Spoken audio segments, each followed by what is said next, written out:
L'attribution des 12 000 hectares des terres congolaises au Fonds souverain du Rwanda le 12 avril dernier, lors de la visite du président Paul Kagame, inquiète plus d'un. Les associations pour la promotion de la gouvernance démocratique et l'état de droit, plus que touchées par cet accord cadre, demandent l'annulation de ce partenariat qui, selon elles, viole manifestement la Constitution du 25 octobre 2015. Ce 10 mai, regroupées en consortium au siège de l'Observatoire congolais des droits de l'homme, ces organisations s'appuient sur les articles 219 et 44 de la loi fondamentale. La Constitution du 25 octobre 2015 dispose en son article 219 que nulle cession, nul échange, nulle adjonction du territoire national n'est valable sans le consentement du peuple congolais appelé à se prononcer par voie de référendum. De même,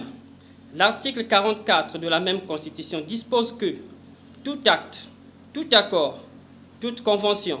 tout arrangement administratif ou tout autre fait qui a pour conséquence de priver la nation de tout ou partie de ses propres moyens d'existence, tiré de ses ressources naturelles ou de ses richesses, est considéré comme crime de pillage et puni par la loi. Ceci étant, la cession de 12 000 hectares de terres congolaises au Fonds souverain du Rwanda, représentée par l'entreprise Crystal Venture,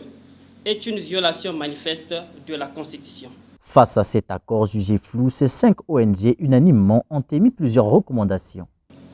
La rétractation pure et simple de cet accord qui est humiliant et déshonorant pour la République du Congo, la promotion des investissements locaux dans tous les secteurs d'activité et l'amélioration du climat des affaires, la diversification en vue d'une croissance soutenue et résiliente de notre économie afin de sortir de la dépendance du pétrole, la promotion de la transformation locale des ressources naturelles et des matières premières en vue d'encourager l'entrepreneuriat national.